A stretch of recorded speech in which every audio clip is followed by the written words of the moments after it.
जय महाराष्ट्र। आत्ताच समाज माध्यमावरती एक बातमी वाचली ज्यात नितेश राणे म्हणतात ज्या गावामध्ये ठाकरेचा सरपंच आहे त्या गावाला निधी मिळणार नाही। खरं तर मला या व्हिडिओच्या मार्फत राणेसह सगळ्याच मंत्र्यांना एक आठवण करून द्यायची आहे की आपण जेव्हा शपथविधी घेतला त्यावेळेला कुठलाही ममत्व भाव ठेवणार नाही अशा पद्धतीची आपण शपथ घेतलात आणि आज मग हे असं बेताल वक्तव्य का, कशासाठी?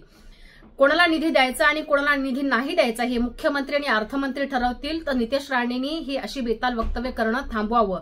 नितेश राणे, या व्हिडिओच्या मार्फत मला तुम्हाला एक गोष्ट अजून सांगायची आहे की जर ठाकरेच्या शिवसैनिकांनी मनावरती घेतलं तर तुमचं आणि तुमच्या लोकांचं हे त्या गावामध्ये फिरणं बंद होईल, एवढं मी तुम्हाला इथं सांगू इच्छिते। अजून एक मला ह्या व्हिडिओच्या मार्फत सांगायचं आहे की हे राज्य किंवा हे सरकार काय तुमच्या बापाचं नाहीये, जे तुम्ही म्हणता ना की आमचा बाप सागर बंगल्यावरती बसलेला आहे, जे तुम्ही पोलिसांना धमक्या देत असताना, तसं हे राज्य काय तुमच्या बापाचं नाहीये। मी तुम्हाला आता सांगते, हे राज्य हे सगळ्या जनसामान्यांचं 18 पगड जाती धर्मांचं आहे। त्याच्यामुळे कोणाला निधी द्यायचा आणि कोणाला नाही द्यायचा याचा विचार तुम्ही करू नये।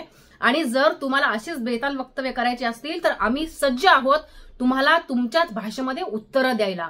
त्याच्यामुळे मी सांगते अजून एक तुम्हाला की ठाकरेंना तुम्ही ठाकरेचे आमदार पळवले, पक्ष फोडला, बाण चोरून घेऊन गेलात, रोज ठाकरेंचे शिवसैनिक तुम्ही पळवताय आणि अशी वक्तव्य करून तुम्ही ठाकरेंच्या सैनिकांचं मनोबल, मनोधैर्य तुम्ही कमी करण्याचा जर प्रयत्न करत असाल तर ते तुमचं कधीच तुम्ही त्या गोष्टीत सक्सेस होणार नाही, ती मी एवढं तुम्हाला सांगते।